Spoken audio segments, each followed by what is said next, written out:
Coming up on Tech News Weekly, the assumed innocence of the 10-year challenge. Also, the Apple Maps deal that DuckDuckGo scored is a big win for privacy. And never before heard of console says it's going to be better than the next generation PlayStation and Xbox. Are they slightly mad? All that and more coming up next on Tech News Weekly. Netcasts you love. From people you trust. This is Twit.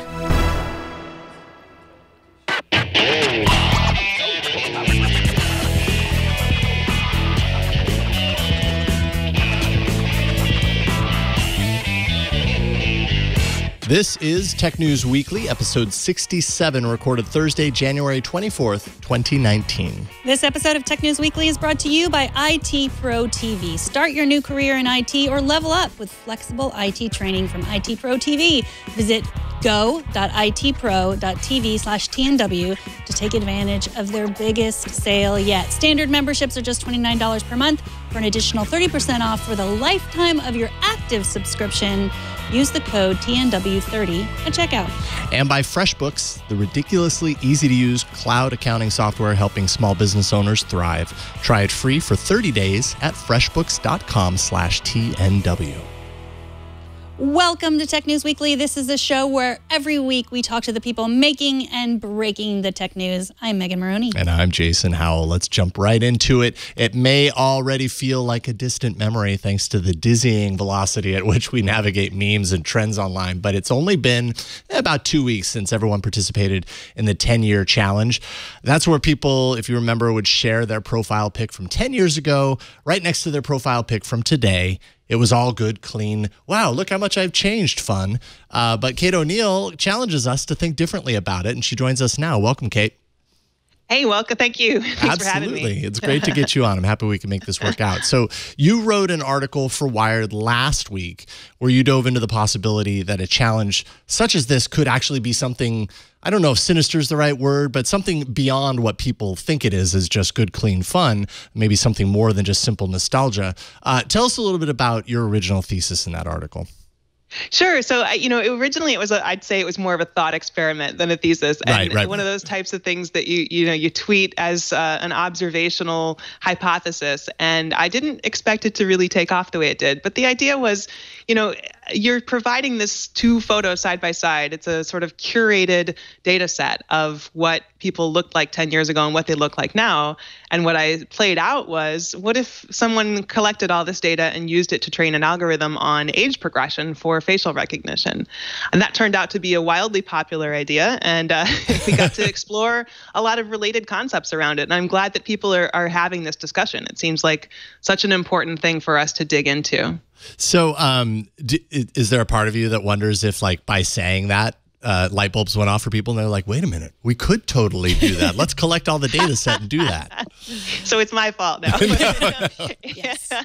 No, I do think that it lit some bulbs for people on a variety of fronts. I think from a user standpoint, people were thinking, I hadn't made the connection that the data that I share in social media could be harvested in this way. And I feel like we go through these sort of stages, like Cambridge Analytica, I feel like was a moment of awakening for us, where people got to recognize that their participation in games and memes could lend itself to, uses that it wasn't intended for. Yeah. And we got to see, I think, with this, at least this exploratory discussion, how that could be true in ways that weren't quite as sinister as Cambridge Analytica, or didn't necessarily manifest themselves that way. So it's sort of more of a nuanced discussion that I'm really relieved to hear people engaging in. So what did you make of Facebook's response? Like, they felt like they needed to come out and say, no, this is just a harmless meme. We didn't start this. It was natural. What do you make of them feeling like they had to come out and say that? I do think it's kind of funny. It was I think maybe unprecedented that a company like Facebook would make a public declaration in the comment of a tweet. So that was on the Wired editor's tweet of the story. I don't know quite why it began to be so commonly associated with an accusation that Facebook had engineered this thing from the beginning. But clearly that was a misconception that went wild. As I explained, I wrote a blog post on my site, koinsights.com, and sort of explained, like, I don't think that matters, whether it was Facebook or not, whether someone designed it from the beginning as a way to collect this data set or not.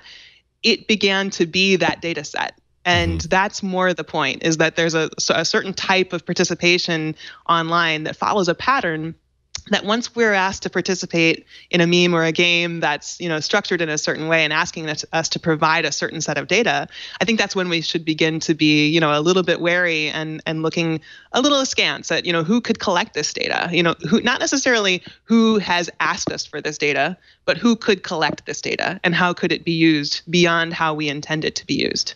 Yeah, it's one thing to read your original article and think, oh, Facebook did this or may have done this on purpose. Obviously, that very, very likely was not the case.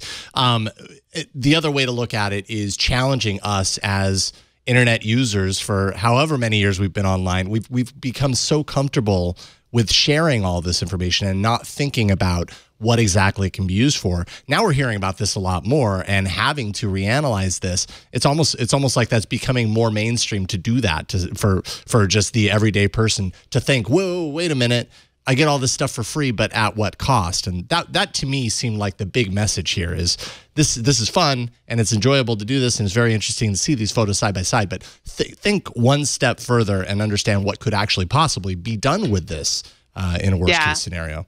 100%. I think that the world we were living in, 10, 15 years ago, when most people got on social media and began to participate in online fora more frequently, was a world in which the greatest caution that we were mostly providing people was, watch out for what you share because it might come back to bite you if you go for a job interview or if you run for political office or something like that.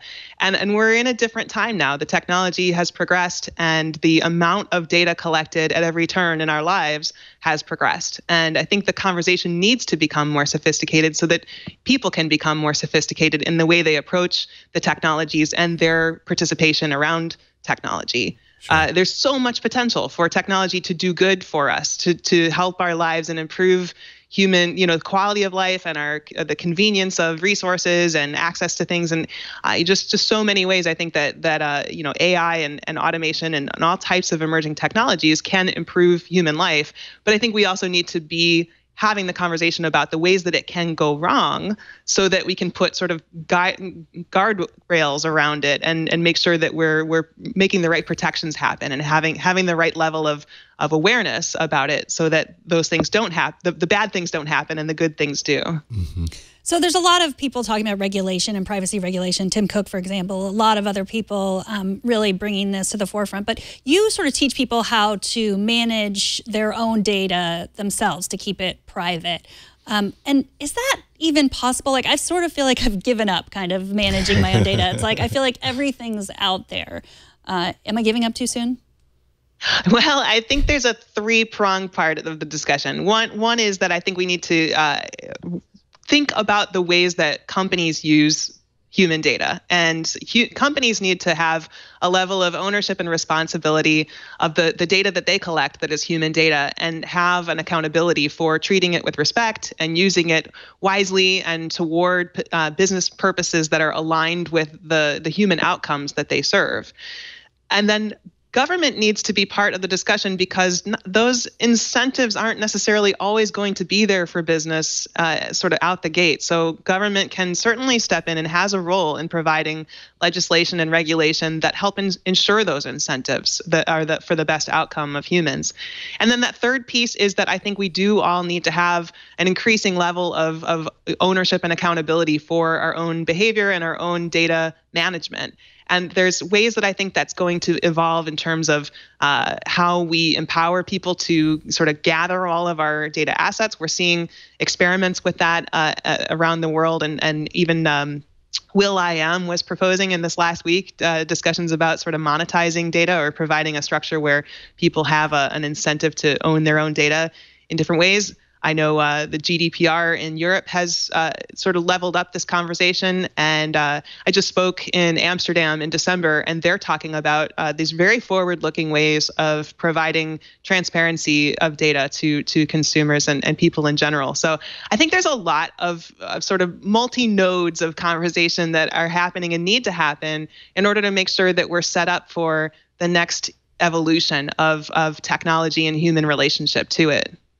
I want to take a step back and go back to this age progression thing, because I thought I also kind of found it interesting. Like, that's just not something that I've ever considered as far as like face recognition. We're starting to get more and more used to this. You know, Facebook has it embedded in their settings. You can turn on or off face recognition so that you're notified when your face happens to appear in somebody else's feed. And I get that. But what exactly could something like age progression at its core, how could that be used in a good way or in a bad way, you know, based on this kind of like 10-year challenge data set that you were talking about? Yeah.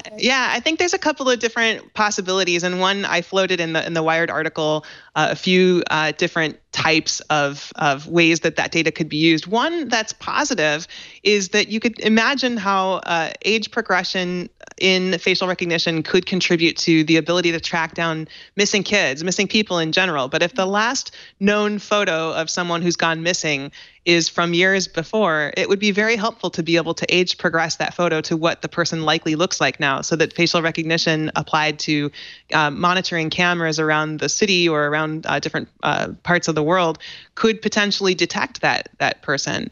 So that's a wonderful possible outcome. The on the less delightful side is the possibility that if you are using it, if some entity is using it to evaluate your age progression relative to the cohort of your peers, then that could affect insurance, for example. And it could mean that you are either paying more for insurance if you look like you've aged worse or harder than your peers, or you might be denied for insurance. And I think those types of things may sound dystopian and sort of sci-fi or paranoid, but I don't think that we're very far from those things starting to creep into reality. So it pays to be mindful of this stuff. Facial recognition, I think, is a powerful force we're going to see applied in many, many ways. And again, the kind of thing that could provide amazing utility to human life, and also could be something that gets used in ways that aren't sort of aligned with human outcomes. So we need to be aware of it. We need to be having that conversation and putting the right safeguards in place. Sure. It amazes me every time I go to Google Photos and it's able to pick out pictures of my dad from like 1960 and now, That's you so know, crazy. or like my, you know, seems like they've already got it figured out. Yeah, exactly. Like my 3-year-old daughter, and then it'll match it to her, and she's 15 now, and it's perfect. And they even do the thing where it's like, is this the same person? And I feed it all that data, just giving it all to Google Photos. That's because I like being able to pull every picture of a family member out and look at them. So maybe the trade-off isn't necessarily worth it, but I want to talk about your book, Tech Humanist. It just came out. First, tell us, what is a tech humanist? Well, so I think the idea of tech humanism is that there's an awful lot of ways that that business uses technology to further its objectives, and that the emerging technology that we see in the world around us is largely driven by business imperatives. So the opportunity, I think, is for business to become more effective and more profitable with technology while also serving human outcomes. So looking for ways that the business objectives align with human objectives so that as business succeeds, it brings humanity along with it. And I think this additional capacity that we're going to gain through automation, through robots, through artificial intelligence, and everything that we're going to see over the coming years has the potential to really solve human problems at scale.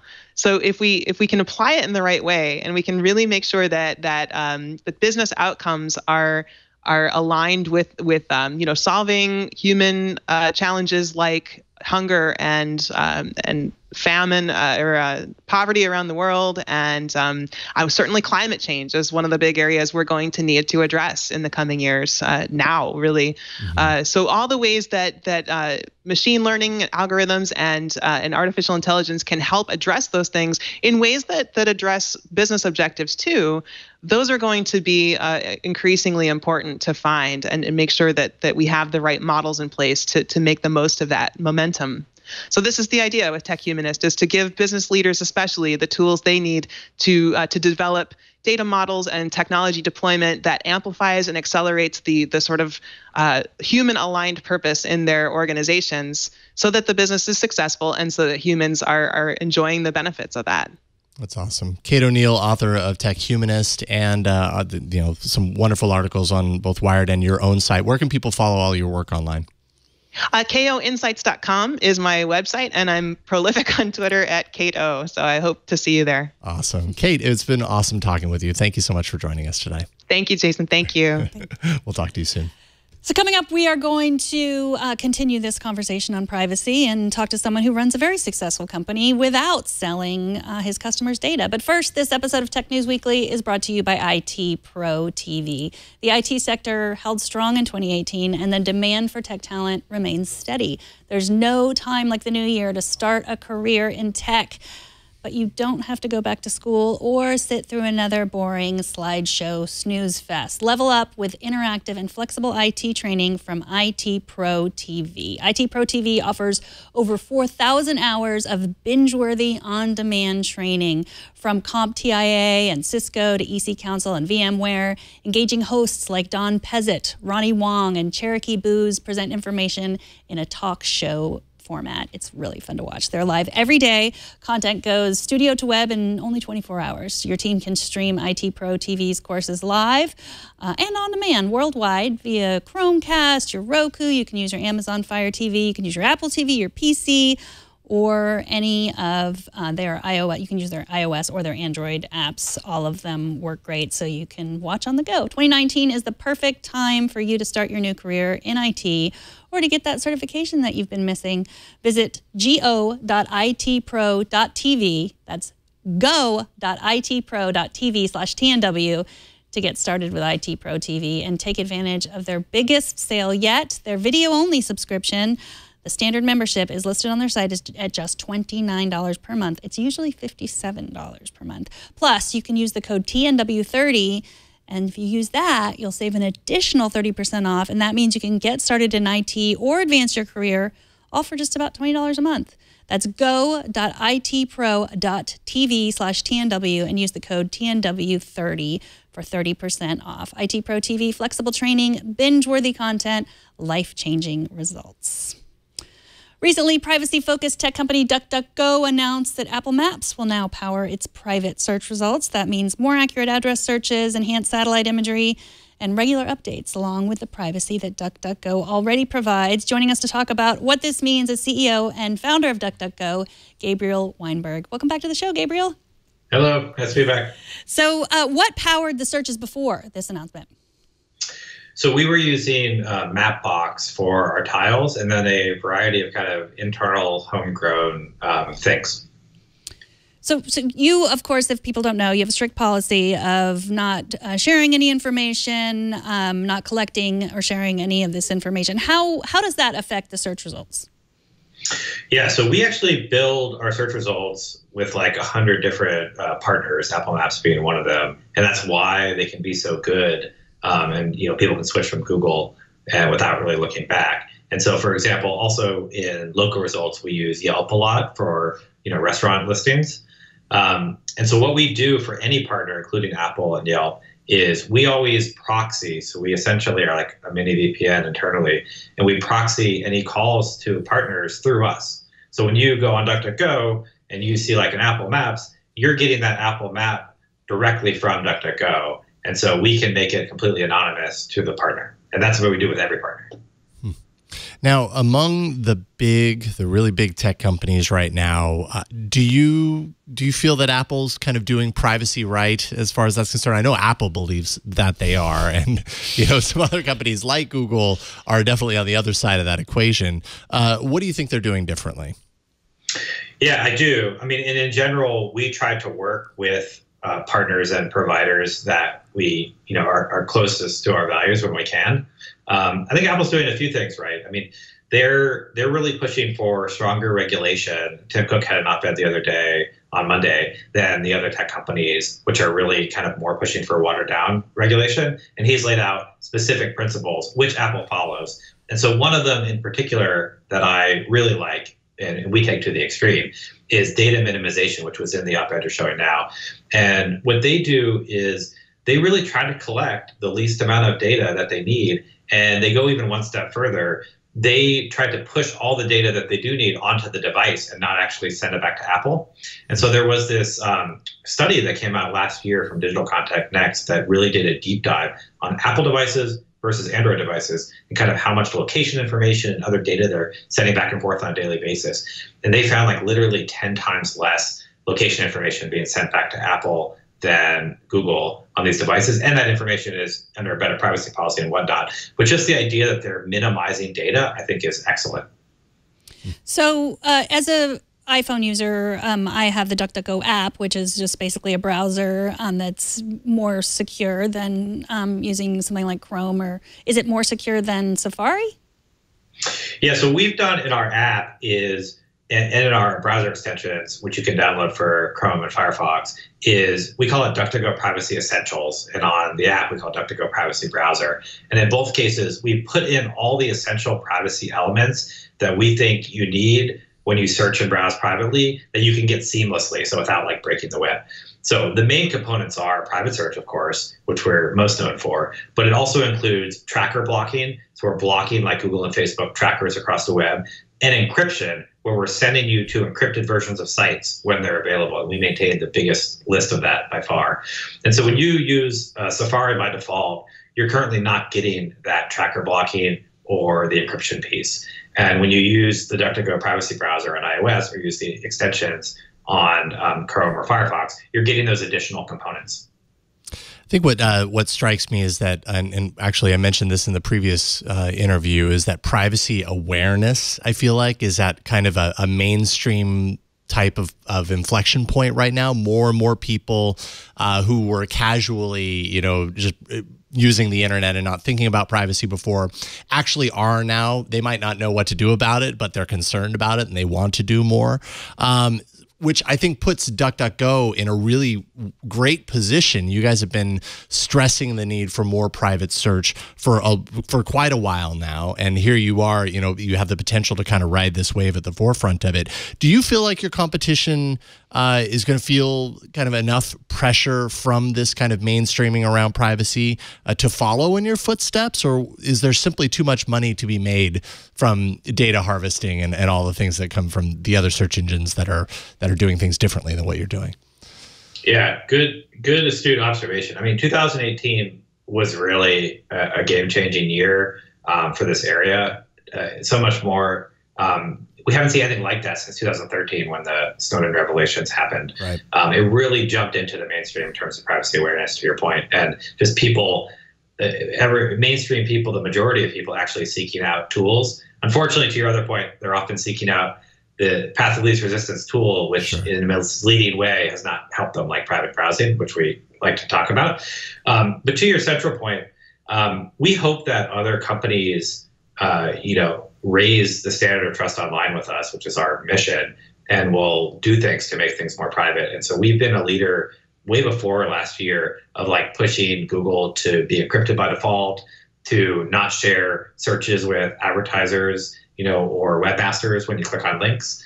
And so we're basically happy when Google or anyone else kind of takes up that, or Facebook coming out with the clear browser thing, which is still not launched yet.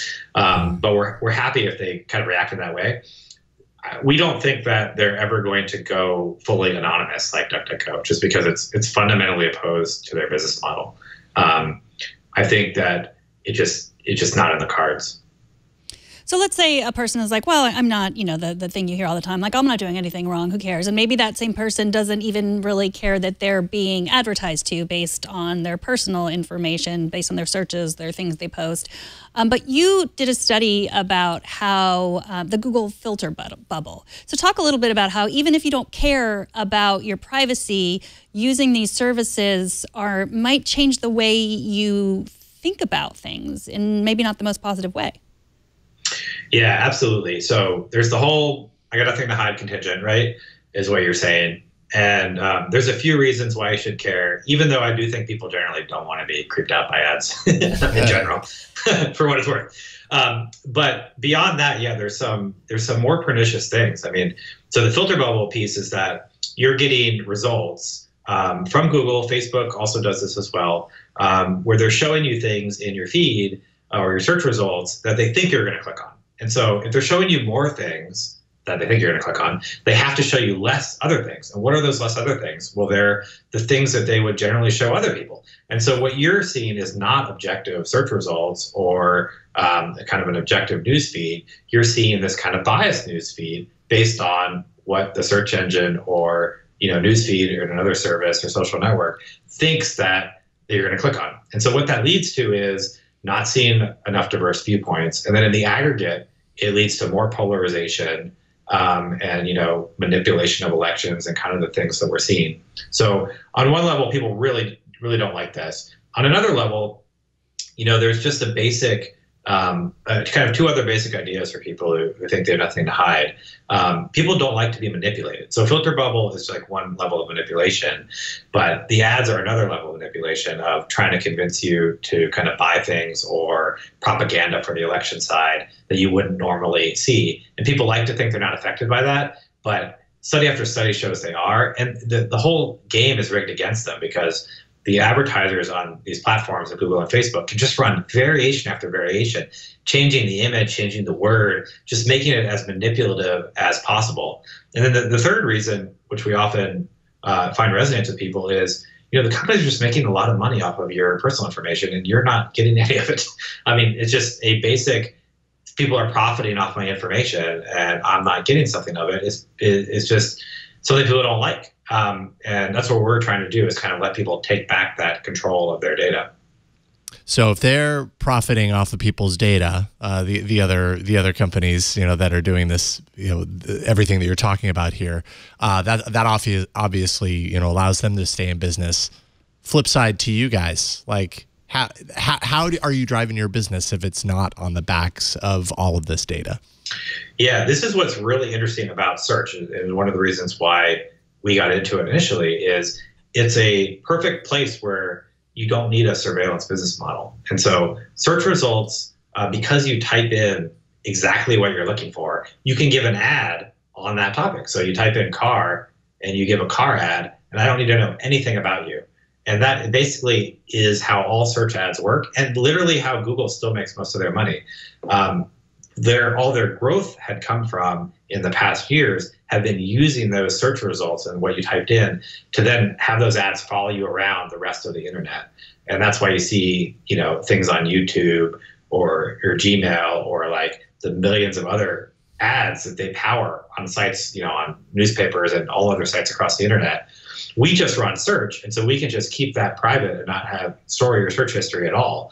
I think if they were to curb that tracking back, they would still make most of all their money off the search ads without needing to do all the rest of that tracking. The same is true with Facebook as another example. They don't really need to track you across the entire web to make similar amounts of money on their site if they were going to serve contextual ads like based on the videos you're currently watching, knowing nothing about your history.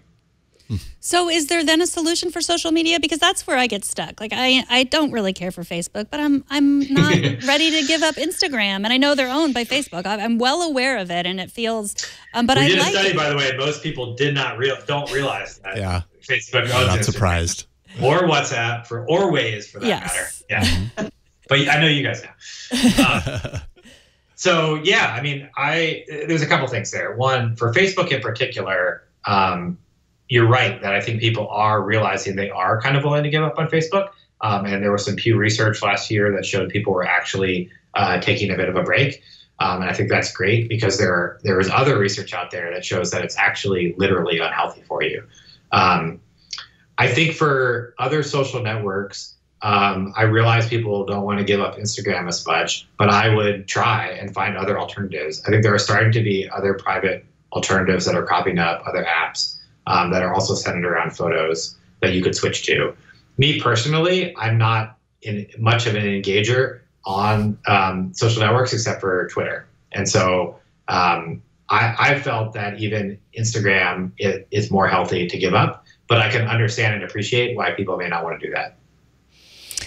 Well, Gabriel, thank you so much for joining us. Gabriel Weingberg is the founder and CEO of internet privacy company DuckDuckGo, who hopefully they're working on some sort of social media that's not going to use the same business model. I want that. You can find more at DuckDuckGo.com or go to their blog and read all about it. That is spreadprivacy.com. Thanks so much for joining us again. Thank you. Thank you both. We appreciate it. Take care. All right, up next, a new game console that claims to solve all of gaming's problems. Slightly mad indeed. But first, this episode of Tech News Weekly is brought to you by FreshBooks. Now is the time to set new business goals, and FreshBooks is the ridiculously easy-to-use cloud accounting software that puts you, the small business owner, in control of your business. FreshBooks is full industry-standard accounting for users of all levels, even if you happen to be new to accounting. You can send professional-looking invoices in seconds. You're going to stand out when you do. You'll see sent, viewed, paid, and overdue invoices there.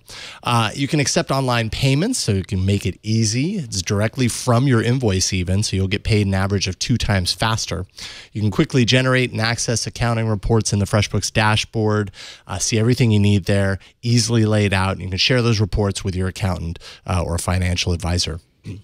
You can also create proposals with rich text content and images and request your client's e-signature as they happen to accept proposals. It's all embedded and integrated.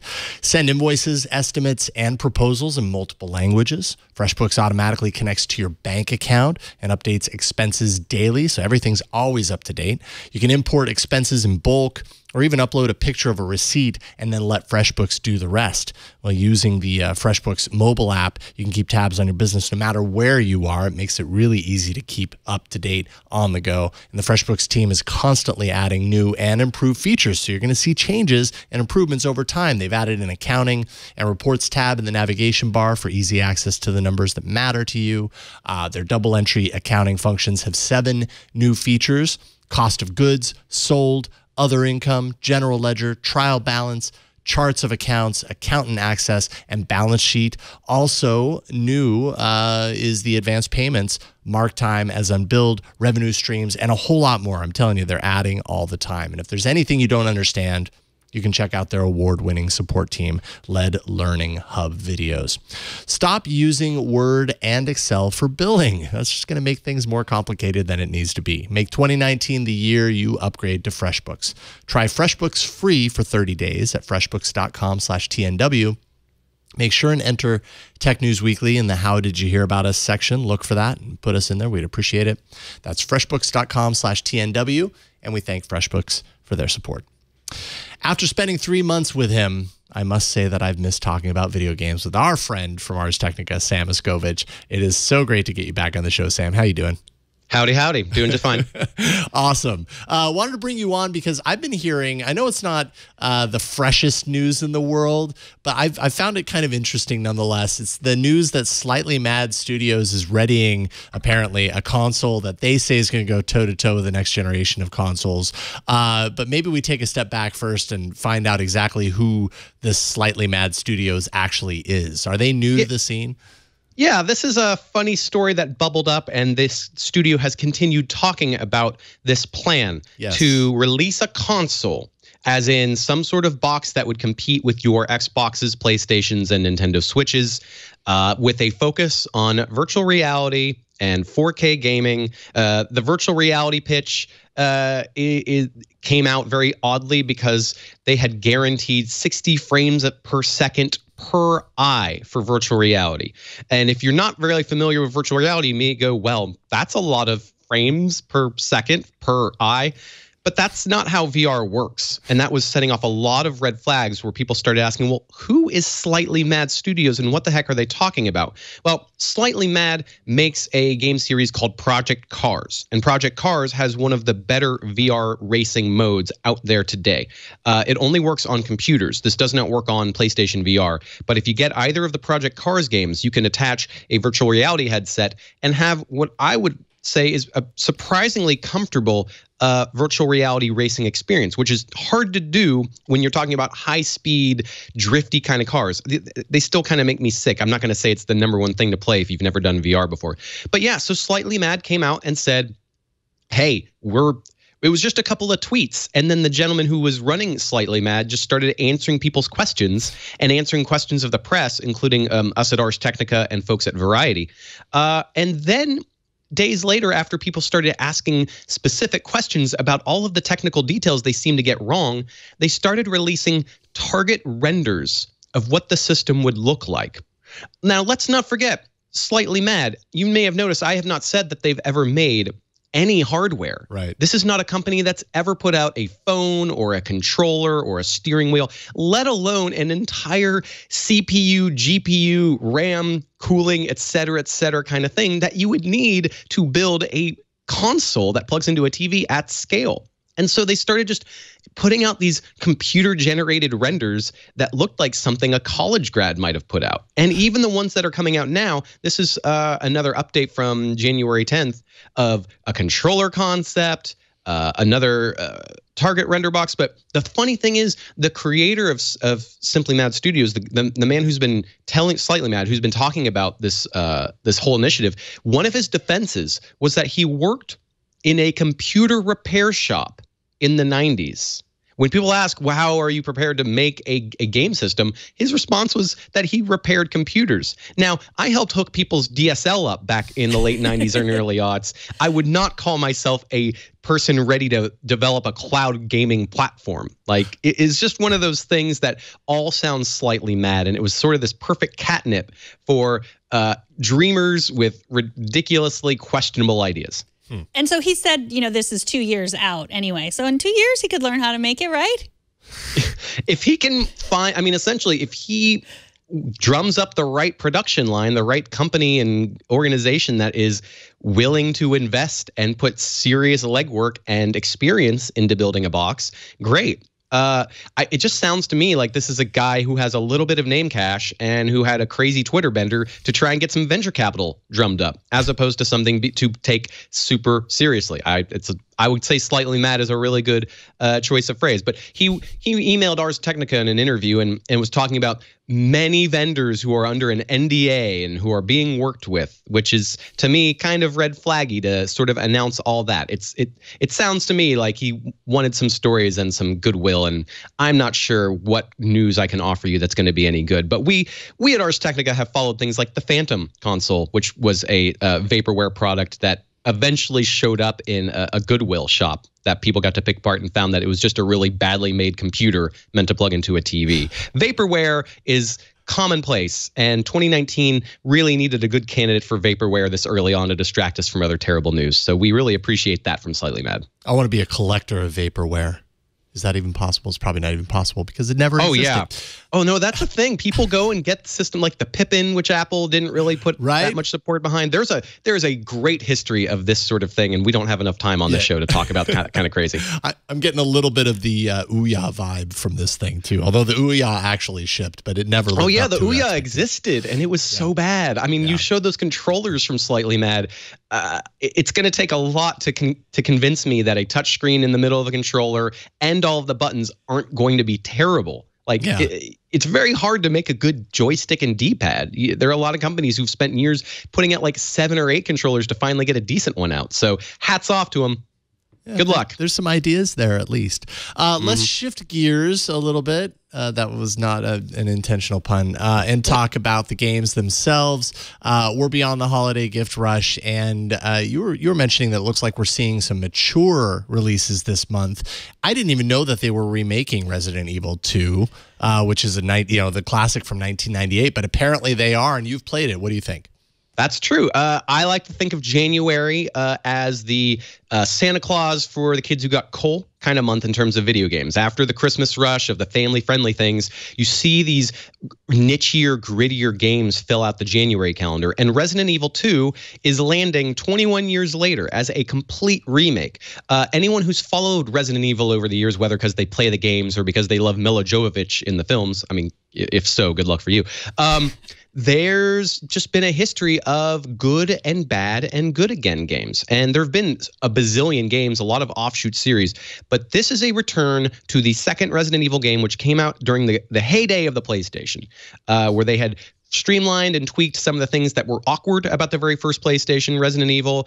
It was just a huge hit because there was anticipation, and the dialogue wasn't nearly as terrible, but it was still cheesy. So now we fast forward to Resident Evil 2 as a remake, and that could be so many things. Are they going to do it exactly like the original game? Because Resident Evil 1 got a remake where they cleaned up and made it look nicer, but it still had the cinematic camera. And the cinematic camera was used back then, so they could only render the characters. Like all the backgrounds were static. It was a PlayStation 1 trick so that all the humans could look a little less. Like a lockdown camera, basically. Yeah, because the polygons were kind of limited back then. So, but this one, nope, they are fully revamping everything about how you play Resident Evil because the camera's hanging right behind you the whole time, which essentially is them saying, we'll make it cinematic with you as the cinematographer.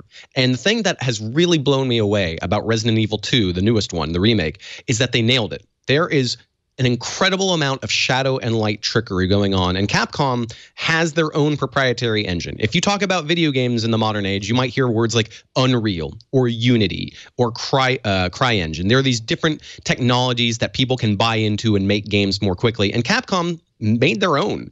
And Resident Evil 7, which was really, really good, was a VR-centric game. You didn't need VR, but it worked that way. And that their proprietary engine made things look smooth in VR, but kind of crappy, like bad details. But this game, the lighting, smoke, particles, monsters, gooey, gory, bloody entrail stuff, it is all incredible. And we may laugh in 5-6 years' time and think about how crappy it looks, but I'm absolutely blown away by what it just conjures up in terms of taking this classic thing of, oh, you know, you're going to go into this abandoned police station and zombies are going to appear. That is the same plot as last time. And so they just say, all right, it's like going to a popcorn muncher of a sequel, like a Friday the 13th remake. You're fine with them going back to a summer camp because you want to see that classic creepy stuff revamped with new filmmaking techniques, or in this case, new game making techniques. It's just stunning, scary, creepy stuff. How's the sound? Oh my God. There is a surround sound option if you have headphones on, and it will, you'll want to keep a change of pants nearby is how I put it. I'd say it's 25% typical horror movie sounds and 75% real trippy stuff. Frequency tricks, distorted breathing hovering through, these weird ambient sound kind of pastiches just being filtered into it. It's really impressive, the attention that they put into sound. And that's when you are the one controlling the action and not quite sure when some sort of creepy thing is going to come out of nowhere. That sound design does a lot to just telegraph the anxiety without being super cheesy about it. Fantastic stuff. Interesting. All right, I want to play it. Another old school classic got a remaster. Maybe January is just the month of remasters and remakes from on the Nintendo Switch, from the Wii, I believe. No More Heroes. What's your take on this one? Yeah, No More Heroes was one of these games that landed when the Wii was huge, but not mature. A lot of people on the Xbox and PlayStation camps were going there for their mature games, and Killer 7 and No More Heroes were these games from a Japanese guy who goes by the name Suda51. And he makes these games that are just hack and slashy with just a huge drip of crazy storytelling, sort of a Tarantino meets French New Wave treatment of plot and meta narrative. And so No More Heroes Travis Strikes Again is the name of the new one that's now out on Switch. This one's been out for about a week, whereas Resident Evil comes out tomorrow. No More Heroes, it's sort of a spin-off, not necessarily a sequel or a remake, but it sticks with the characters from that world, and it's very weird. And it's going to be a lot of people's first exposure to the series because even though the Wii was popular, No More Heroes only sold so much. It wasn't a blockbuster the way that Wii Sports or some of those other Nintendo hits were on the Wii. So you end up with a game that just has a ton of running around and slashing and comboing crazy different moves that are all kind of bloody, but you're fighting glitches in a virtual video game. The idea is that you have been transported into a video game console that was developed by the CIA, and you are exploring a very long, weird story that has a dump after dump after dump of text because Suda51 really sharpened his teeth on Japanese visual novels. There's a game called The Silver Case that his fans are crazy about. And he has imbued a lot of these action sequences with interruptions of text and text and text. And it's all stuff breaking the fourth wall, making jokes about things like a Metacritic review score, which is a real thing that game developers worry about. All of these different little in-jokes about his older games and about how people receive them. There's cameos from other video games made by other publishers. And I don't know what they did to get the rights to some of these. Not to spoil it. It shouldn't be surprising to anyone who likes Suda51 that he would refer to his past, but it is wild. Yeah, I love the style of this game. It's very, very different. Looks like a lot of fun. Yeah, it's oh, sorry. I was going to say that one, if you don't know what Suda51 is, tread lightly because it is slow. But if you are into something that's French New Wavy on the Nintendo Switch, that's a sentence I didn't think I'd say in 2019. Right. But here we are. I mean, there's a whole bunch of those games that fall into that category, right? No, this is probably the only one. Yeah. Sam Machkovech from Ars Technica. Sam, it's great to get you on as always. Thank you for hopping on with us today. Indeed. Have a good creepy January, y'all. All right, we'll do. You too. Bye, Sam. Bye, Sam. Who needs the internet to communicate when you have Windows and a Windows, piece of like paper? Microsoft Windows? No, actual Windows and a piece of that paper. You looked out of. Okay. This week, Erica Strong from Toronto posted a tweet about how every day she stares out of her office window at a cat in someone else's apartment. She posted a message in paper and pen. She used Post-it notes. You can see that if you're watching. Little Post-it notes asking what the cat's name was. And then the first picture was the Post-it notes. There they are. And then the cat responded, or someone in the house that responded. His name is Marshall. Oh, that's all you ever had to do. So, yeah, if we don't need the internet, we don't need to worry about our privacy. Just post messages on Windows. Although, from what I understand, it took weeks for them to get back with the actual name. Yeah. So, well, it takes a long time for cats to use the printer. That's true. Are we sure that the cat used the printer? Like to believe it. That's what I would like to believe. I mean, it looked pretty proud of the sign hanging above it. This story is one that's just funny, and then it's crazy how viral it went. Like, just people, you never know what's gonna go viral. I know, you have no idea. And apparently, like, there were other people who posted pictures of putting, that they had put their cat's name in their window because they just got tired of people asking. Like, this, my name is. Because apparently that's a thing. Yeah, cats, I guess, stare out of windows a lot. People should know what to refer to them as, even though they'll probably never meet that cat in face to face, right? It's just in that creepy looking through the window sort of way. Yeah. Now it just feels creepy. Tech News Weekly records live every Thursday at 11 a.m. Pacific at twit.tv/live. You can be part of the show by emailing us, and we love to hear from you, tnw@twit.tv. And subscribe to our show. Go to twit.tv/TNW, same place, and you can find all the ways to subscribe. Or just go to your favorite podcast catcher and search for Tech News Weekly, and you can find us. Also, follow us on the social medias. We have Twitter, we have Instagram. There's a Tech News Weekly account. There's a Twit account. There's an Inside Twit account. If you follow the Instagram account, you can see my snake, which is no longer my snake, came to visit this week in Google. Now it's Carson Snake, came to visit this week in Google, so you can see some pictures of that. And if you want to tweet at me, I am at Megan Morrone. And I'm at Jason Howell on Twitter. Thanks to everyone who helps us do this show. Burke, John, Josh, Henry was in here earlier. Everybody who helps us each and every week, we really appreciate it. And thanks to you for watching. We'll see you next time on Tech News Weekly. Bye, everybody.